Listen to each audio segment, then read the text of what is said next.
was grinning at me with a sinister smile that caused my body to seize up. That kind of scared me a little. Right away. Yeah. What's up, guys? Welcome back to another scary story animation. This is gonna be one of our scariest ones. What? I don't predict one's actually gonna scare us. I predict it. All right, guys. So rules are simple. Don't get scared. Just don't get scared. Get ready to throw. Get ready to throw? Yeah. I just put in a scenario. Let's just say 20 of us are there. Like, just get into it. Donuts. Dunkin Donuts. For those of you who don't know what a Dunkin Donuts is, it's basically a donut chain that sells coffee, breakfast items, and of course donuts. This brings me to a little over a month ago when our location was recently selected to become 24 hours. A lot of other establishments would maintain a 24-hour drive-through window, but ours was fully open. Power up. Reminds me of Steven Universe. It was interesting to see the new types of customers who would come in during these hours. We of course had the hipsters and goths who had nothing better to do at 3 a.m. than to sit in a coffee shop drinking 1 cup for an hour. Okay, what? There were the occasional overworked businessmen and interns, trying desperately to finish that last-minute presentation. A couple weeks ago, I had encountered a new type of customer, though he is very difficult to describe. Have you ever met someone that makes you nervous for some unknown reason? Well, at around 2:30 a.m., a man walked in with a large overcoat, with the collar pulled up, and a black beanie on his head. What struck me as odd first was the lack of people in our lobby. Normally at this time, we'd have the goths huddled in the corner cursing the system or something. But the entire store was empty aside from this man, myself, and my manager who was in the back, probably sleeping or something. After this person walked in, I thought it had to be a homeless man, trying to escape the cold and possibly seek out a hot cup of pity. But then I saw his face. He was somewhat gaunt, but cleanly shaven. His eyes had dark circles around them as if he were tired, but he seemed quite energized. Oh shit. He then walked up to the counter. Looks like, where's my he looks like At that moment, I realized how tall this guy was. Wait, what? Did you see that? Yeah, I said Kent, okay. What? Like Kobe tall. Why not? I asked him what he would like to order. He just stared straight ahead as if he were zoning out. Yes. I repeated my question a bit louder.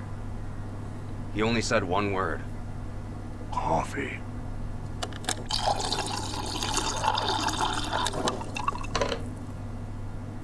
This man is straight up something, man. Then leaned down and looked me in the eye and asked me if I was alone.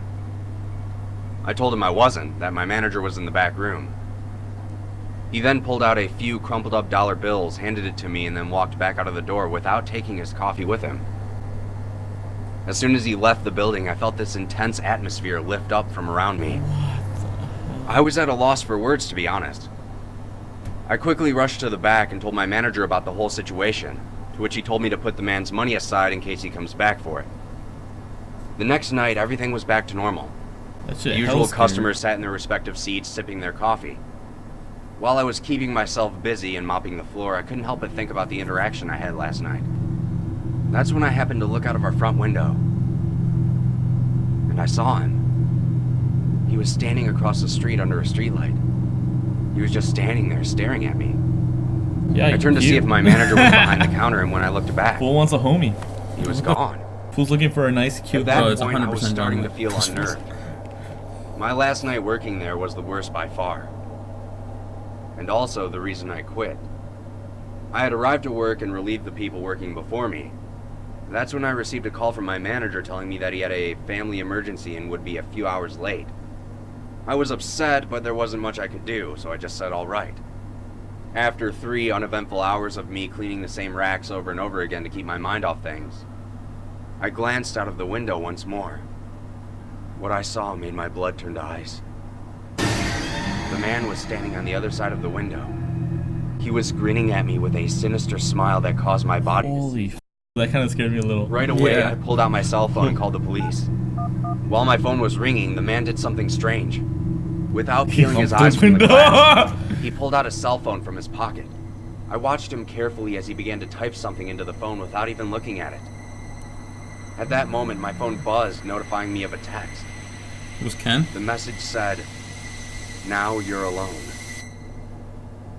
Donut boss. I got my first car. A 99 Hell. The summer after graduation, and Jennifer was up late packing for a camping trip with her friends. She had the window open as she sat there folding Mistake clothes number when she one. suddenly saw a hand coming through the gap in the screen of her window. What the f- Jennifer screamed and the hand flew back. She was stunned, but it could have just been her younger brother pranking her. She got up and looked out the window and saw the figure of a man staring back at her. Wow. John Wick? We have a bright person here. But saw him there playing video games. It's John They Wick. called the police, who came and searched the area, but they found nothing. Officers warned her and her parents to lock the windows and doors, but the mother had a feeling that he would come back, and as it turns out, mother's intuition was right. She went outside and waited in the back porch, and after 20 minutes, she saw a man dressed in black in their backyard. He hid behind a tree and slowly worked his way towards Jennifer's window. The mother yelled something to the stranger and he took off running. Police came back out and again found no trace of him. What the? Jennifer never opened that window again, not even the curtains. Her parents installed some motion detecting lights and that seemed to be the end of that. About 6 months later, Jennifer and her friend got an apartment downtown together, excited as this was their first place outside of home and they are finally living in the city. The downside was that it was street parking only, and after a few weeks, Oh, Jennifer's that car was broken into. blows. Oddly enough, nothing was taken, but a single rose was sat on the passenger seat.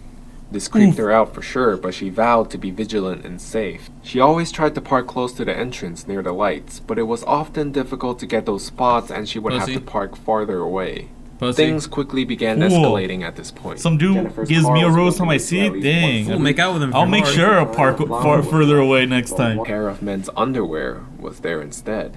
Alright, even now he's more just strange teasing was me. that it was her favorite candy. Alright, well This now you're made just Jennifer asking wonder if to the make person out. knew her personally, and she started to Yo, become this fool treats me suspicious. better. There was a laundry machine in the basement of the apartment. Yo, and tell one her, you day gotta like Jennifer up your went game. down Some to other get a load dude's that beating finished you. As she started to fold, he gives me she Tootsie realized Rolls. that You all don't her give me bras and shit. panties were gone. I don't even By like the time Tootsie the Rolls, but first like, letter arrived, she had already started making plans to move elsewhere. The letter described a love for her that had been going on for years. He noted things that proved he had been watching Jennifer closely. Not long after, Jennifer was able to arrange for another friend to take over her lease, and she moved in with a new friend on the other side of the city. It was a secured building and had an underground parking garage that was only accessible to tenants. She felt more secure, and the extra money spent was well worth the peace of mind.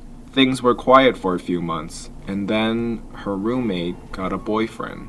There was something odd about Ashley's new boyfriend, and her friends were wary of him from the very beginning. For one, he reached out to her. Another reason was that Matt was very good looking, and while Ashley was a wonderful person, Wow. he wasn't the type you would typically expect someone like him to date. Ashley was thrilled. She never had a boyfriend and really felt like he was her Prince Charming. Fools are Jennifer, douches. however, thought he was Fools are just weird dicks to her and friends. creepy the moment they met. She had deleted her Facebook account when the initial stalking began, but created a dummy account to learn more about Matt. It didn't look like he really knew any of his friends in real life. There were only pictures of himself, and the rest of the information was vague.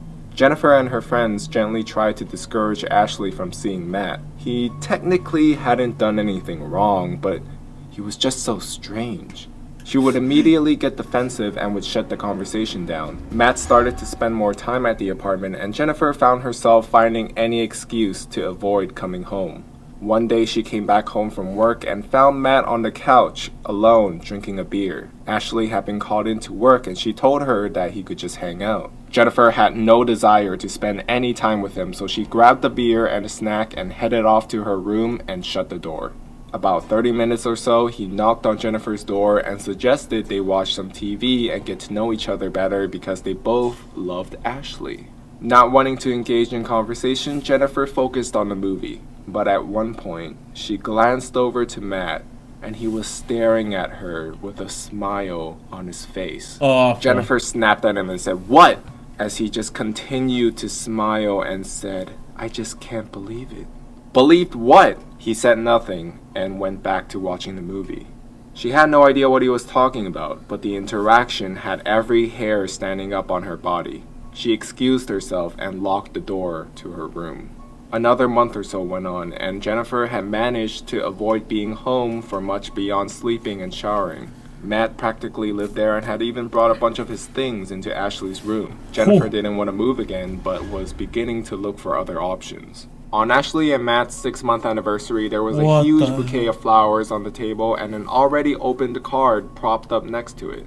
Jennifer was curious, so she opened the card and her heart started beating through her chest. Without even reading the words Matt wrote, the handwriting was exactly the same as the one her stalker had sent. Jennifer had kept them as evidence and dug them out of her desk for comparison. The handwriting was unique and identical. Matt was the stalker.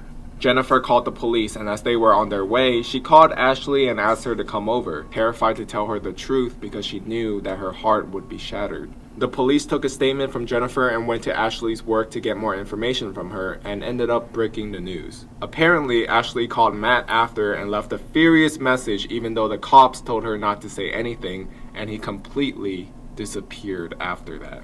Yo, what the hell? Alright, we're gonna end it there, guys. Hope you guys enjoy these scary stories that are 100% true. 100% true. None of them are fake. None of them. Thank you guys for watching. Hope you guys did enjoy. If you guys want to see more scary story animations, let's look at them. Leave a like. We'll see you guys again tomorrow. Like always, boop.